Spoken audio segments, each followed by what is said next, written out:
喂，杨居士，我们明天放生，你来吗？我怎么了？你怎么了？我能帮忙吗？可是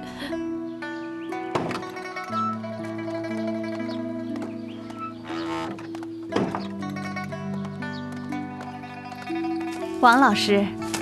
哦，请坐吧。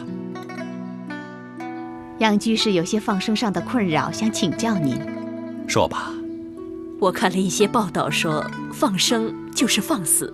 首先，被放生后的生物很多都会死在荒郊野外。其次，放生前后环境的变迁，例如经纬度、气温、水温的变化，湖水、潭水的清浊，种种因素的影响之下，放了也未必会活。再者，放了虾米被小鱼吃，放了小鱼被大鱼吃，放了大鱼还要被人吃，所以放了也难逃一死。有这些财力物力啊，不如干点别的事情更有意义。世界上禽兽畜生有千千万万，放生你放得完吗？也不动脑子想一想，光想着放生放生放生，对你的工作有什么帮助啊？王老师，我现在真的不知道该不该放生了。知道为什么要放生吗？放生主要在培养我们的慈悲心。至于不同的物类之间有猎食者与被猎食者的关系，就算我们不放生，这种猎食关系也还是存在的呀。这就是无量劫以来互相欠下的杀业因缘所形成的。哎呀，这是怎么回事呢？我怎么就想不通呢？至于说到放生的物命，最终还是难逃一死，那是不是见到人有危难或者自己生了病就放任不管了？物类在我们放生之后，活着能够有生命的尊严和生活的品质，死后能重归大自然，就不枉费我们的用心了。我知道了。我们应该多吸收放生的常识及经验、观念及做法才正确，清楚了解他们的生活习性，才不会放死。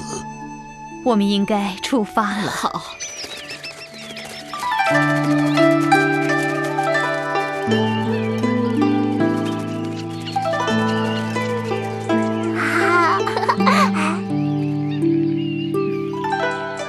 看见这些鸟儿自由自在的飞翔，真是高兴啊！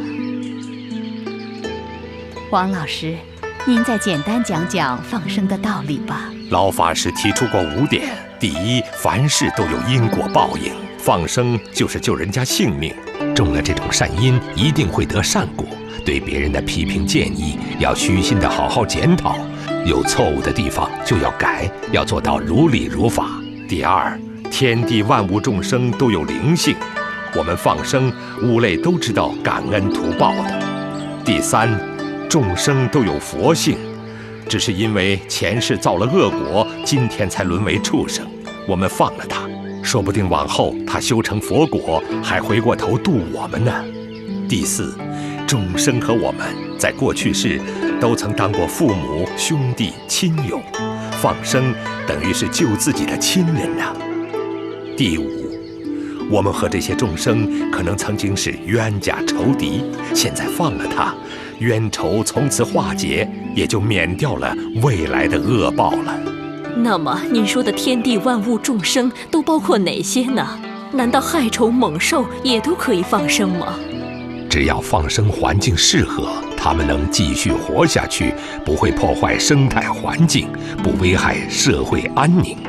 只要有生命的个体都可以放生。放生最大的利益就是长养了我们的慈悲心肠，让我们体会到天地万物都是平等的，都有佛性，都能成佛，让我们能平等地看待每一个生命。相由心生，福从心耕。当慈悲心、平等心真的从内心发出来之后，相貌会变好，身体会健康，生活也会更加幸福美满的。谢谢王老师。好，阿弥陀佛。阿弥陀佛。